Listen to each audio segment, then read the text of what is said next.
সকলকে শুভেচ্ছা ও ভালোবাসা। লড়াই কিন্তু শুরু হয়েছে।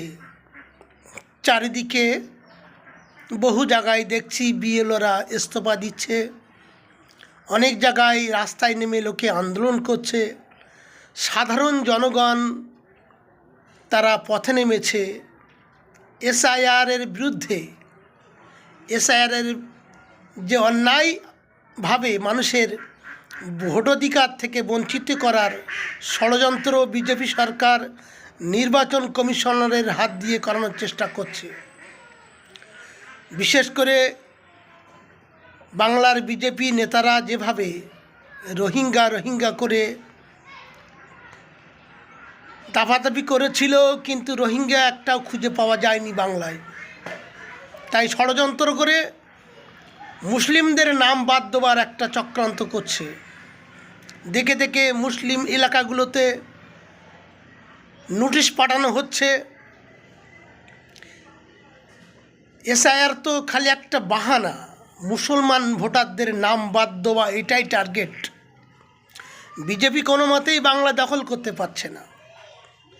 বিজেপি তাদের কোনো সংগঠন নেই বাংলায়, দুই এক জায়গায় আছে সামান্য কিছু, বুথ লেভেলে তাদের কোনো সংগঠন নেই। তারা চাইছে মানুষের ভোট অধিকার কেড়ে নিয়ে যেখানে যেখানে সংখ্যালঘু এলাকা তাদের ভোট থেকে বঞ্চিত করে একটা ষড়যন্ত্রের মাধ্যমে ক্ষমতায় আসতে, যেটা কোনোদিন সম্ভব নয়। তাই বিজেপি এবং নির্বাচন কমিশনের বিরুদ্ধে আমাদের রুখে দাঁড়াতে হবে।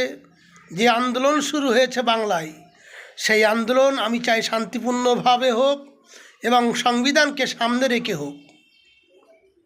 এ লড়াই আমাদের অস্তিত্বের লড়াই, এ লড়াই বেঁচে থাকার লড়াই, এ লড়াই আমাদের জিততে হবে।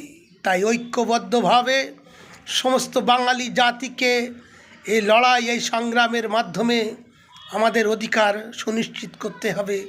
কোনো মতেই বিজেপির এই কারসাজি আমরা মানব না।